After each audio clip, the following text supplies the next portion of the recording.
I'm Nicole Sawyer here at Omega Institute in Rhinebeck, New York, where some of the most influential women in the world have come here to share their stories, empower women to live out their fullest potential, and tap into their creativity.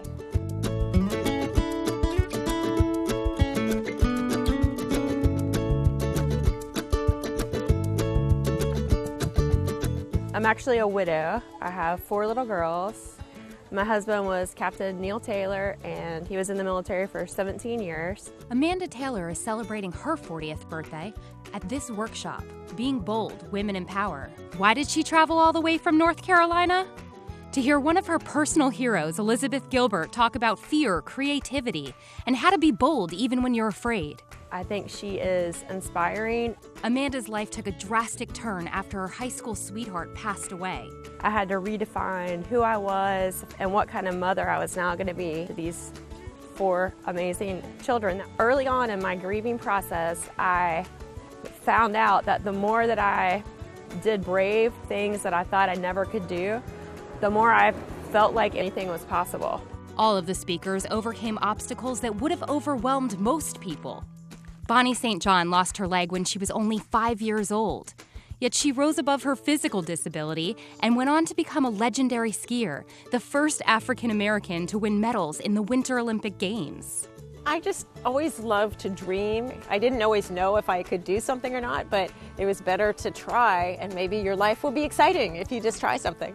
Sharing their stories to inspire others. Imagine you wake up to the sounds of bombs.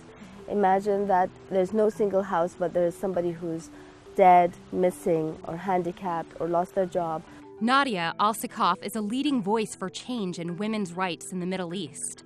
In a place where women are rarely part of the public life, she became the first female editor of the only English-language newspaper in Yemen. This year, Nadia and her family were forced to seek refuge in Jordan after rebels staged a coup on her country. They actually attacked my office. They attacked me personally, and I really, literally had to run for my life. She says Omega's retreat is helping her recover. I feel like I lost myself fighting the larger battle of a nation. And this has been a very good moment for me, like being here in this amazing place and listening to the stories, reconnecting with my inner soul. Like, hold on a minute. You can't save the world. Let's start with saving you.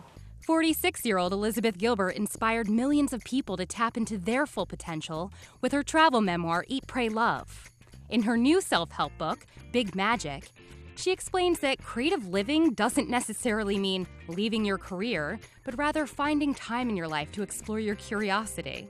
Gilbert says, our own minds are the biggest barrier blocking us from achieving our dreams. Terrorist inside your head is the most demonic presence in most of our life. And fear takes many faces. It's the many-faced God.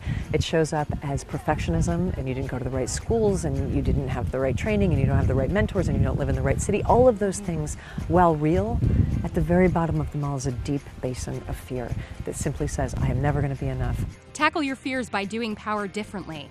That's the message that kept coming up like a drumbeat at Omega's conference. Being at the Olympics, I'd be at the top of the hill thinking, I am so scared I'm gonna die. The fear doesn't go away. It's what you choose to do with fear. Women in Power conferences have been popping up at a record pace over the past few years, but Omega's conference had an entirely unique approach. Instead of focusing on self-improvement, participants set aside time for self-reflection and learn to be vulnerable. In Omega, they're not afraid to talk about the spirit. I love to be here where you're allowed to say that I am more than just this hand puppet achieving things.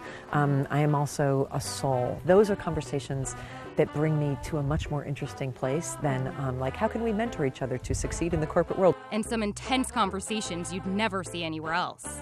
Everything is contagious. Everything is contagious. Fear is contagious. Rage is contagious. Racism is contagious. They all decided, let's get bold. Let's have a conversation about what it means to be a black woman, a disabled woman, a Latina woman, a white woman. Let's really talk about our differences. Lesser said, the most important thing she wants women to walk away with? 400 women walk out of here being like, I'm going to be myself, not perfect, but me, with a lot of joy and a lot of kindness, but a lot of power. Participant Amanda Taylor said she's walking away with just that. I learned that in order for me to take the next step and really have this bold, audacious life, let fear have its place, but also not let it drive the car of where my life is going. I'm Nicole Sawyer for ABC News. And what makes you feel bold? Like us, tweet us, comment below.